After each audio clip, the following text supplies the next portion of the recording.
Intinya di sini kan dijuluki makam panjang. Dari dulu cuma namanya kan makam panjang. Soalnya tidak ada yang bisa mengulas sebenarnya apa di dalam itu.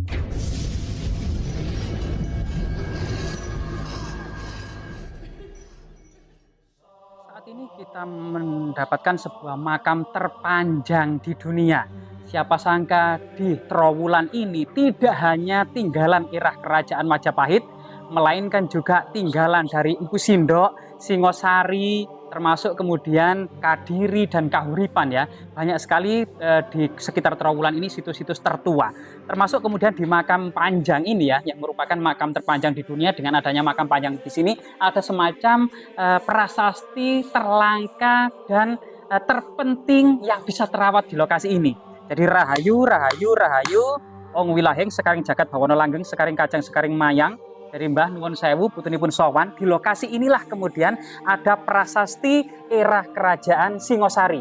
Siapa sangka kemudian teman-teman kameramen mungkin bisa mengezoom ya, mengezoom prasasti ini yang coba kita baca. Pangadegning Bodi I Saka 1203 Saka atau dijadikan Masehi 1281 Masehi, yaitu era kerajaan Singosari pada masa Prabu Kertanegara. Karena Prabu Kertanegara memerintah kerajaan Singosari antara tahun 1268 sampai 1292 Masehi. Artinya Raja-Raja Singosari sudah menaruh perhatian ya, yang dengan seksama pendirian pohon Bodhi yang diduga merupakan bagian dari ritus agama Buddha. Agama Buddha ini berasal dari kota Sakya ya, sehingga Sang Buddha sendiri disebut dengan Sakya Muni atau orang suci dari kota Sakya. Dulu adalah seorang pangeran Siddhartha Gautama yang tidak pernah keluar istana, hidup bersenang-senang, tapi tidak sengaja ketika melihat jendela banyak orang-orang papa, orang-orang tua, orang-orang cacat, dan orang-orang miskin ya, itu berkeliling di kota-kota, sehingga kemudian pangeran Siddhartha ini terketuk hatinya, maka melakukan pertapaan gitu ya, yang didampingi oleh para pengawalnya, sehingga kemudian pada malam pencerahan itulah Sang Buddha atau pangeran Siddhartha diangkat sebagai orang suci atau Sang Buddha, orang yang mendapatkan pencerahan. Pohon Bodhi artinya wahyu ya, orang yang sudah mendapatkan pencerahan. Di lokasi makam panjang ini juga banyak artefak-artefak yang sangat penting lainnya. Nah ini kita mendapati ya, selain itu juga ada makam leluhur yang di sana yang diduga merupakan makam juru kunci terdahulu ya. Kita coba sowan sana ya sebagai rasa hormat kita dan rasa menghargai kita. Jadi wakuson ilaruhi ya, para sesepuh atau para leluhur penunggu makam panjang ini, disiril Fatihah.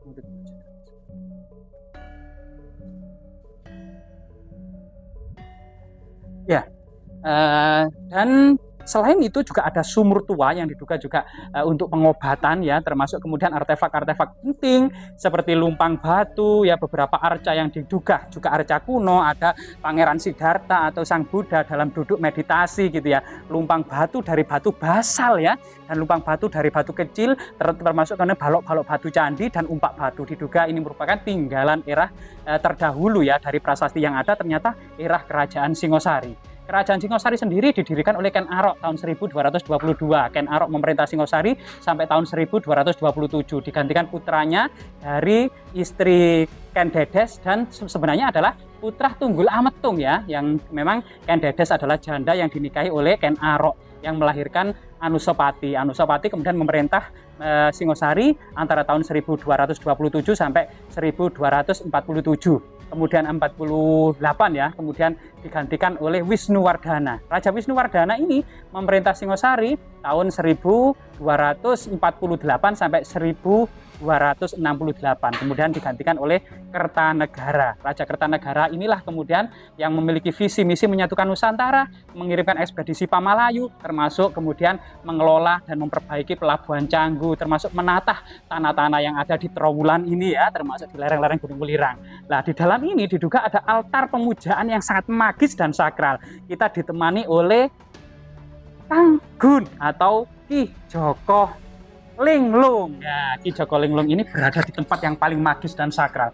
Rahayu Mbah, rahayu Kang. Nun sewu, rahayu, rahayu, rahayu. Nah, jadi ketika kita mengulas secara sejarah dari prasasti itu yang ditemukan dan bisa kemudian terabadikan dengan adanya situs yang dirawat oleh masyarakat Makam Panjang ini kan, saya lihat Kang Gun ini kemudian sudah bermeditasi di sini dalam waktu yang cukup lama gitu ya. Jadi Kang Gun sebenarnya apa saja yang Kang Gun rasakan di dalam situs yang sangat-sangat keramat ini Kang Gun? Oke, ya. Assalamualaikum warahmatullahi wabarakatuh. Seperti biasa saya jelaskan sesuai apa yang saya lihat dari beberapa menit tadi. Saya mengadakan suatu meditasi untuk nyambung sama sesepuh yang di sini ya. Jadi sebenarnya yang saya lihat barusan tadi, flashback ke belakang dulu, itu intinya di sini kan dijuluki makam panjang. Itu kalau dari pandangan saya itu bukan makam, sejatinya makom. Makom itu bisa jadi pertapan, bisa jadi benda pusaka, bisa jadi suatu tapak ilas seperti itu. Nah, kalau yang dinamakan makam panjang di depan itu dari pandangan terawangan saya itu suatu tombak yang dipendam zaman dahulu. Nah, salah satu beliau yang memendam, sosok yang saya tangkap tadi, sosok orang yang memang kalau dulu itu resi, kalau sekarang kiai. Lah, tombak ini dimiliki oleh salah satu raja Singosari. Nggak tahu yang keberapa tadi, namanya nggak muncul. Cuman raja itu berbadan besar tinggi. Lah, beliau itu megang tombak dipasarkan sama beliau yang resi itu tadi, dipendam di sini. Seiring di tombak itu tadi juga ada salah satu peninggalan harta karunnya dulu. Di salah satu peti, bukaannya peti itu ada tulisan Jawa. Cuman saya nggak seberapa detail lihatnya lah. Ada tulisan Jawa menyatakan peti di situ bahwasanya dari pandangan saya itu ada suatu harta yang ditinggalkan di sini berdampingan dengan tombak seperti itu. Terus di sini juga banyak tempat-tempat yang sakral lainnya, itu juga salah satu peninggalan zaman dulu. Juga banyak seperti penjaga-penjaga, salah satunya ada yang muncul di pandangan saya tadi, ada monyet putih itu yang bertempatan di Sendang, di sumber itu sebelah itu monyet putih, itu yang jaga monyet putih. Naga juga ada, tapi yang biasanya yang sering keliling itu yang monyet putihnya itu. Jadi di sini gaib bukan cuma satu, cuman kalau beliau ini netizen yang pengen tahu yang dari pandangan saya yang di makam panjang ini, kenapa kok dari dulu cuma namanya kan makam panjang, soalnya tidak ada yang bisa mengulas sebenarnya apa di dalam itu. Nah, insya Allah kalau dari pandangan saya ya, ini dari teropongan saya itu saya lihat di situ malah pusaka, suatu tombak peninggalan zaman dulu, salah satu punyanya raja yang memang sengaja dipendam oleh salah satu resi atau kiainya mereka. Beliau itu kan dulu kan kalau raja kan pasti ada penasihat. Kalau sekarang kan penasihat hukum kan gitu. Kalau dulu penasihat supernatural, juga guru juga. Dan guru sepuh juga penasihat. Beliau itu yang memendam. Insya Allah itu salah satu yang saya lihat untuk saat ini tadi. Jadi kalau memang orang ingin mengetahui, sebenarnya di depan ini makam panjang itu makamnya siapa?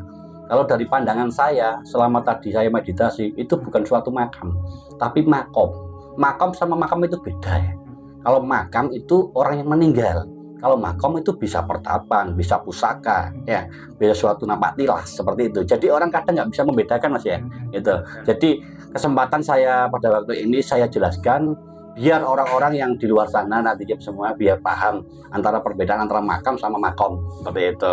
Nah, kalau zaman dulu rata-rata orang sakti-sakti kebanyakan jadinya makom karena banyak orang muksa seperti itu. Nah, setiap kali di situ ada tempat peninggalan sejarah ataupun ada pusaka yang dipendam atau prasasti yang dipendam, itu rata-rata orang sekarang kan menyebutnya kan pasti makam. Kenapa kok setiap kali di tempat seperti itu diwujudkan makam? Karena takut dirusak orang. Makanya di situ diwujudkan suatu makam. Kalau sudah katakan makam, orang kan nggak berani aneh-aneh. Lu iku makam wong mati, lu iku makam sesepuh. Akhirnya orang-orang mau melakukan suatu kejahatan, itu kan pikir-pikir lagi. Wah, nanti kena bala, nanti kena imbasnya. Lah seperti itu. Kutukan zaman dulu tuh prasasti kan juga ada kutukan mas ya. Jadi siapapun yang merusak prasasti kan pasti ada kutukan gitu loh.